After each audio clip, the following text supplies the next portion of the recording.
ومرحبا بيكم يا شباب في حلقة جديدة من تحديات أكل الدياب. كل سنة وانتم طيبين وبمناسبة رمضان كريم عليكم. دي أول حلقة هتنزل في رمضان. طبعا احنا لسه بنصور دلوقتي ولسه بكرة هيبقى أول يوم، بس الحلقة دي هتنزل في رمضان إن شاء الله. التحدي اللي فات كان منين يا معلم؟ كان من كايزو. للناس اللي بتحب الشاورما والحواوشي كان مطعم جامد وكان تقييم متوسط. لو فاتتك الحلقة اتفرج على الحلقة اللي فاتت. المرة دي بقى جايبين أكل من مطعم تاني للناس اللي بتحب الاكل السوري. جايبين من فين بقى؟ والي الشام. جبنا مطعم حاجات على قد ما نقدر من المنيو كلها. تعالى بقى نشوف ايه الحاجات اللي جبناها وتقييم المطعم. يلا بينا. اول حاجه يا برنس تعالى ايه نبص. المطعم معظم الحاجات اللي موجوده فيه مشويات، شاطر في الجريلات، على فرايد تشيكن، على برجرات، يعني ممكن تقول ان هم عندهم كل حاجه. فاحنا اول حاجه عينينا نزلت عليها هو الكباب. الكباب لا نخلي عيش الكهباب.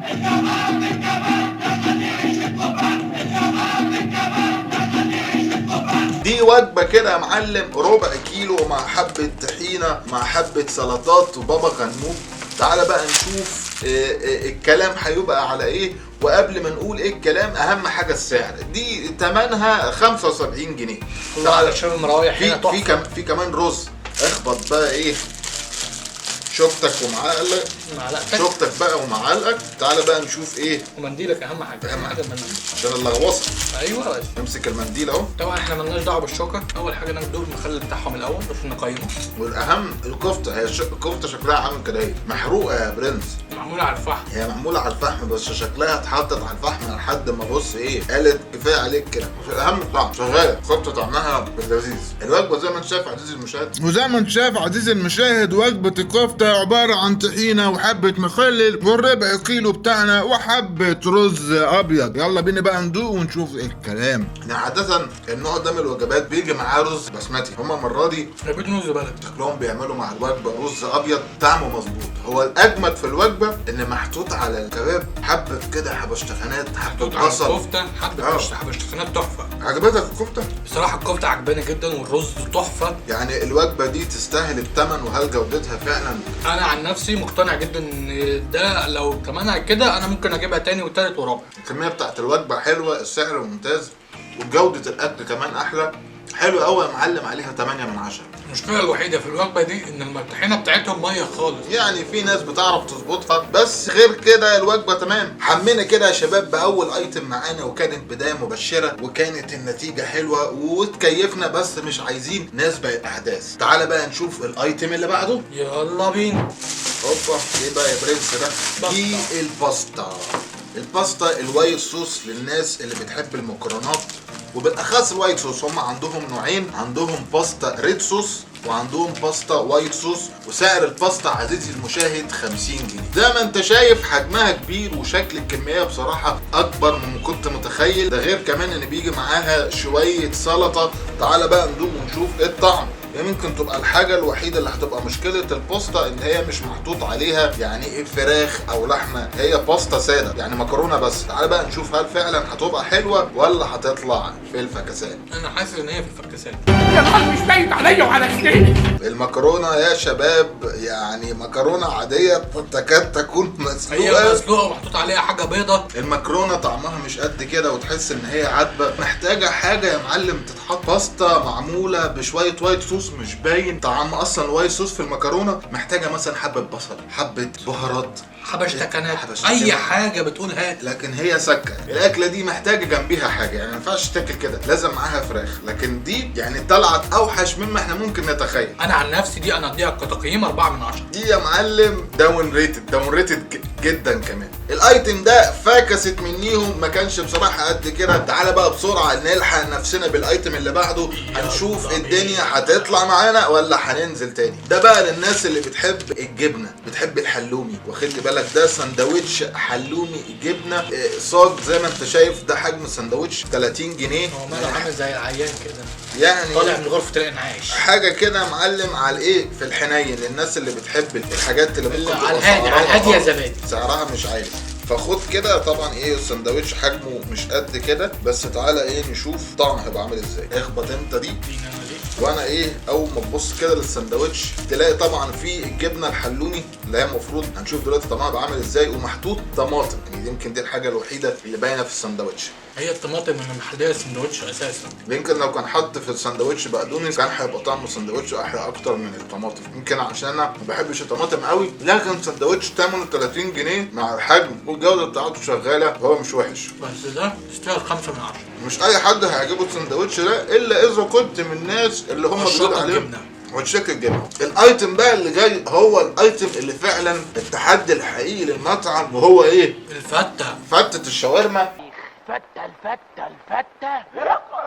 فتة يا اخويا الفتة اللي المفروض بيتميز بيها معظم المطاعم السورية، ودي فتة شاورما فراخ ثمنها عزيزي المشاهد 85 جنيه. وبصراحة في ملحوظة أنا ملاحظها، الأكل يعني عامة بيجي مع كل وجبة شوكة وسكينة ومنديل، ده باكج حلو. تموا بقى بالإيه بالتفاصيل بقى التانية. ده غير كمان إن بينزل مع الأكل حبة سلطة، حبة تومية، حبة طحينة. الحبشتكنات دي دلوقتي بقت في المطاعم حاجة صعبة. وزي ما انت شايف فتة على الرايق للناس اللي بتحب الفتة. يلا بينا بقى ندوس ونشوف الفتة هتطلع داون ريتد ولا اب ريتد. هتاكل كده يا معلم ولا هتقلب؟ يا عم انت عايز تقلب قلب. اهم حاجه في الفته ان انت تقلب عشان ما تطلعش يا برنس بالرز كده. تاخد ايه معلقه كده يكون فيها حبه رز مع حبه فراخ مع حته عيش كده محمص، ونشوف ايه الكلام. وتيجي واخد القطمه المتينه، يمكن حتى اجمل من الشاورما اللي احنا لسه مجربينها المره اللي فاتت من كايزو. عاده المطاعم السوريه بتعرف تظبط الشاورما جدا. الرز اللي معمول في الفته برضو الرز الاصفر شغال. انا يعني بحاول اصطاد العيش، مش لاقي العيش. الفته بتتميز على طول بالعيش، في حبه عيش كده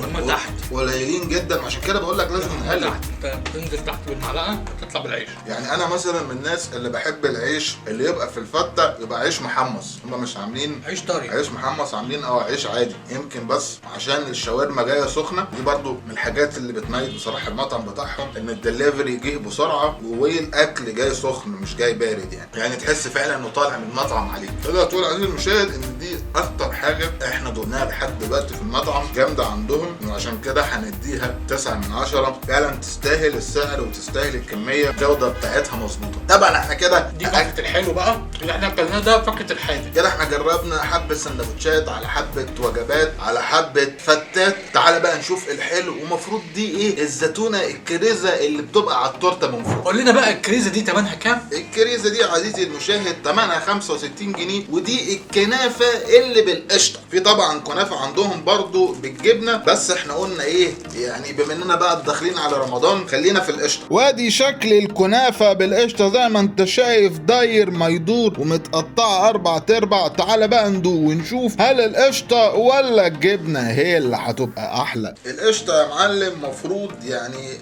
بيبقى ليها طعم مختلف، وان كان انا كنت متخيل ان الكنافه حجمها هيبقى اكبر من كده. يعني 65 جنيه يا خلي بالك، خلي بربع، ده خلي بربع كيلو كنافه مثلا. لكن زي ما انت شايف يعني صغرنانه خالص. ونشوف الطعم. انا فاكر دي كنت باكلها بره في السعوديه 15 ريال. ده حضرتك في الزمن الجميل، ايام الزمن الجميل.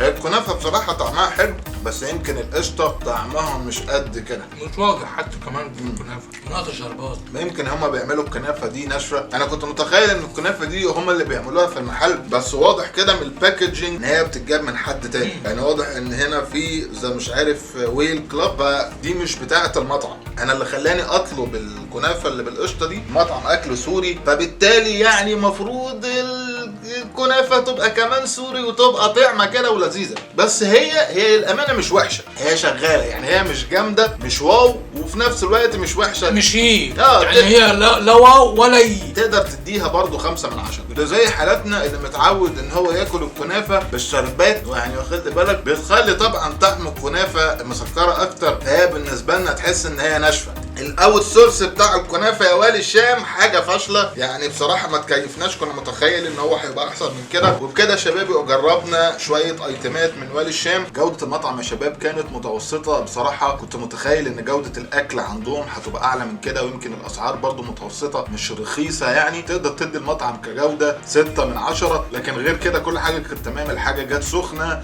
الاكل جودته كانت مظبوطه شغاله مش وحشه. وكمان حلينا بحاجه في الاخر.